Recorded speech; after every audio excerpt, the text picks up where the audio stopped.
Баршаңызға ассалаумағалейкум, құрметті менің YouTube көрермендерім. Сонымен біздер кезекті дүниежүзі тарихынан ұлттық тестілеу орталығы бекіткен 100 датаны одан әрмен қарай жалғастырамыз. Сонымен 86-шы дата 1958 жыл Францияда 5-ші республиканың құрылған уақыты. Бұл енді 1958-ден 1969 жылғы оқиғаларға дейін жалғасады. 1958 жыл сонымен сол кездегі Францияның президенті Шарль де Голль конституцияны өзгертеді. Олар бүкіл империялық амбицияларының барлығынан бас тартып, қарамағындағы отар елдерінің барлығына дерлік сонымен тәуелсіздікті береді. Монако деген князьдіктің құрылған тұсы, ұмытпасам, осы шамаға келеді. Сөйтіп 58-69 жылдар бізде кейде тесттарда келетін еді. 58-69 жылдардағы Францияның немесе президенттері деп көп жауап болып келетін еді бұрынғы базаларда. Бірақ қана адам ол Шарль де Голль. Келесі 87-ші дата ол 1960 жыл Африка жылы, яғни Біріккен ұлттар ұйымы сол уақытта Африка жылы деп жариялайды, яғни отар елдерге тәуелсіздік беру мәселесін көтереді. Англия өзінің отарларынан 56 жылдан бастап бас тарта бастаған, Франция 58 жылдан бастап өзінің отарларына тәуелсіздік бере бастайды. Және ұмытпасам, 60 жылы біздер 17 Африка елі тәуелсіздік алды деп айтатын едік. Яғни әлемнің картасы өзгерді, Біріккен ұлттар ұйымы сонымен жалғасып келе жатқан отаршылдық бір кезеңді аяқтау туралы бір үлкен бір мәселені көтереді. Енді ең соңғы отарлаушы мемлекеттер, олар деген біздерде Португалия секілді мемлекеттер қалады кейін. Енді келесі 87-ші дата бізде 1961 жыл, бұл адамзаттың ғарышқа тұңғыш ұшуы. Ең бірінші ғарышкер бұл Юрий Алексеевич Гагарин. Яғни 1961 жыл 12 сәуір күні сонымен ғарышқа ұшқандығы бізге белгілі. Біздің енді Байқоңыр ғарыш айлағынан ұшқандығын енді оқушылар білетін шығар деп ойлаймын. 89-шы дата бізде 1962 жыл Кариб дағдарысы немесе Куба дағдарысы деп аталады. Сонымен бұл оқиға енді тікелей себеп болған. Кубаның аспанында сонымен ақш-тың барлаушы ұшағы атып түсіріледі. Және сонымен Түркияның территориясында тағы сонымен болған қақтығыстар әсер етеді. Грекияның территориясында қысқасы ақш өзінің сонымен тығып ракеталарын Түркияға орналастырған, оны КСРО біліп қояды. КСРО өзінің ракеталарын жауап ретінде апарып сонымен Куба аралына апарып орналастырады. Ол уақытта Кубаның президенті әрине Фидель Кастро. Былайша айтқан кезде үшінші дүние соғысының басталып кету қаупі туындайды осы оқиғалардың нәтижесінде. Енді 90-шы датаға тоқталамыз. 1963 жыл үш ортада деп келеді, немесе ядролық сынақтарды үш ортада, атмосферада, суда, жерде сынауды тоқтату туралы сонымен Мәскеу келісіміне қол қойылады. Яғни үш ортада енді атом бомбасын сынауға болмайды. Осы келісімнен кейін мысалы КСРО деген жердің астына көшкен болатын. Келесі 91-ші дата 1968 жыл, яғни Варшава шарты ұйымына қатысушы елдердің Чехословакияға әскерлерін кіргізуі орын алған. Айттық, сонымен 1955 жылы құрылған бұл Варшава шарты ұйымы мына НАТОға жауап ретінде құрылған деп айтылғанымен антисоциалистік түрлі болған оқиғалардың барлығын өте қатты өзіне сонымен жеке қабылдайтын болған Мәскеу, сөйтіп Чехословакияда болған өзгеріске олар дайын еместігін көрсетті. Кез келген демократиялық сонымен қозғалыстың барлығы бұл КСРОның қолымен тұншықтырылатындығын олар бүкіл әлемге сонымен жеткізеді. Осы оқиғалардан кейін жалпы социалистік елдердің енді КСРОдан түбегейлі көңілі қала бастаған. Олар енді өздерінің бойларын аулақ сала бастады деп айтамыз. Немесе бұл тарихта бізде Прага көктемі деп аталады. Енді Александр Дудчик деген адамды отырғызып қояды, сонымен КСРО өзі деген осындай енді оқиғаларға алып келген. 92-ші дата ол бізде 1971 жыл Пакистан үнді соғысы. Енді екі мемлекет 47-те тәуелсіздігін алған болатын. Келесі енді бізде 93-ші бұл дата 1975 жыл Хельсинкидегі қауіпсіздік пен ынтымақтастық жөніндегі Еуропа кеңесінің құрылу актісі. Яғни біздер қазіргі айтып жүрген Еуропадағы қауіпсіздік және ынтымақтастық ұйымы осылайша Хельсинки қаласында құрылады. Яғни бұл Финляндияның астанасында. Бұл деген негізі мына батыс пен шығысты байланыстырған, немесе мына батыс әлемінің КСРОмен жақындастырған үлкен бір тарихи қадам болды деп сипаттайды. Бұл ұйымға енді біздер де кейін айтып жүрміз, Қазақстан 2010 жылы оған төрағалық еткендігі. Келесі 94-ші дата 1979 жыл Иранда шахқа қарсы революция болады. Сонымен нәтижесінде Пехлеви әулеті биліктен кетеді.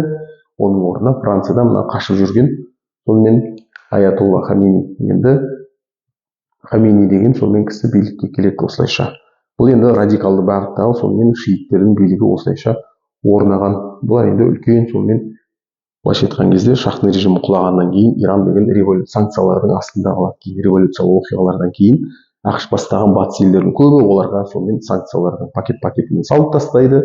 Олар әлі күнге дейін негізі санкцияның астында өмір сүріп жатқан мемлекет Иран деген. 95-ші дата бізде келесі 1979 жыл. Бұл Англиядағы Маргарет Тэтчер, темір әйел деп айтылып жүреді кейде, темір леди дейді, немесе реформасының басталуы. Англиядағы енді бұл Тэтчердің реформалары, бұл монетаристік саясат, өте қатал сонымен саясат жүргізеді бұл кісі. Сонымен капиталды сыртқа шығаруға рұқсат береді. Сонымен пайдалы болып табылмайтын шахталарды жабады, олардың шахтерлардың қызметінің санын қысқартады, қызметкерлердің. Өте қатты саясат жүргізуіне байланысты темір әйел деген немесе темір леди деген атақ алған екен. 96-шы дата бізде 1980-1988 жылдар. Бұл ескі базадан келе жатырған сұрақ. Негізі Иран-Ирак соғысы. Енді бұл тарапты соғыс деген Ирактың тарапынан басталған. Бұл соғысты бастаған сол уақыттағы Ирактың президенті бұл Саддам Хусейн. Келесі 97-ші дата бұл 1991 жылы КСРО-ның сонымен ыдырауы. Біздер оның құрылғандығын сонымен тағы да айтып кеткен болатынбыз. Яғни 1922 жылы 30 желтоқсанда құрылды. Ал КСРО-ның ыдыраған уақыты ол бізде негізінен енді әртүрлі деректер келтіріледі. Негізі ресми түрде оның тараған уақыты ол 26-шы желтоқсан. Бұна ту түсіріліп, сонымен халықаралық субъект ретінде өмір сүруді тоқтатады сонымен. 69 жыл сонымен да нақты өмір сүрген. Ал енді біз айтып жүрген Алматы декларациясына қол қойылған уақыт ол 1991 жыл 21 желтоқсан. Осы жерде оқушылар бізде мына нәрсені түсініп алу керекпіз негізінен. Мына жерде негізі 2-ші бөлімнің кітабында қателеседі негізі. Сонымен былай болған оқиға. 1991 жыл 8 желтоқсан. Бұл деген Белоруссияның территориясындағы Беловеж деген келісім болады. 3 славян мемлекеті бас қосады. Бұлар деген бізде Ресей, Украина және Белоруссия. 3 ел бірігіп отырып, сонымен тәуелсіз мемлекеттер одағы деген одақ құру мәселесін ұсынады. Яғни ТМО, ТМД емес.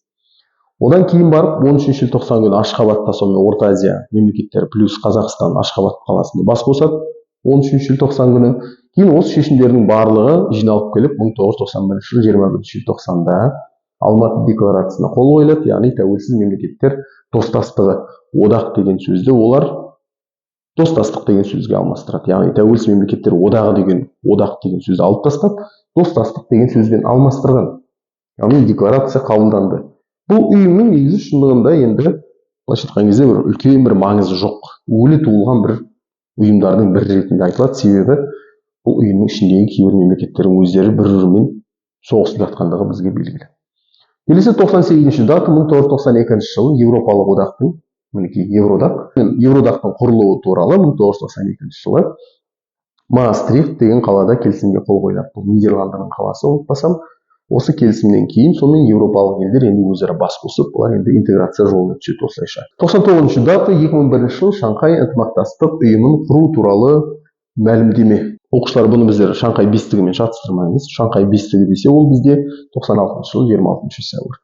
Ал 2001 жыл дейтін болса, онда Шанхай ынтымақтастық ұйымы сонымен құру туралы мәлімдеме. 100-ші дата бұл бізде ең соңғы дата 2010-2011 жылдар араб көктемі деген оқиға болған. Сонымен бұған себеп болған негізі түрлі әлеуметтік теңсіздік, жастар арасындағы жұмыссыздық, сонымен биліктегі мына жемқорлық шектен асып кеткен, жалпы социалды мына сонымен қабаттардың бір-бірімен ешқандай байланысы жоқтығы, байлардың өте байып кетуі, кедейлердің тым тақыр кедейленіп кетуі, осының барлығы радикализацияға үлкен алып келеді, жастардың маргиналдануына алып келеді, үлкен сонымен оқиғалар орын алады. Египетте сонымен Хосни Мубарактың режимі құлайды, Тунисте сонымен Зинабидин Бен Алидің сонымен режимі құлайды, Ливияда Муаммар Каддафидің режимі құлайды. Осылайша былайша айтқан кезде Египет, Тунис, Ливиядағы режимдер құлағаннан кейін үлкен 300 мыңға жуық сонымен иммигранттар деген Европаға ағылады. Осылайша бізде дүниежүзі тарихы бойынша ұлттық тестілеу орталығы ұсынған 100 дата толық біздер қарастырып болдық.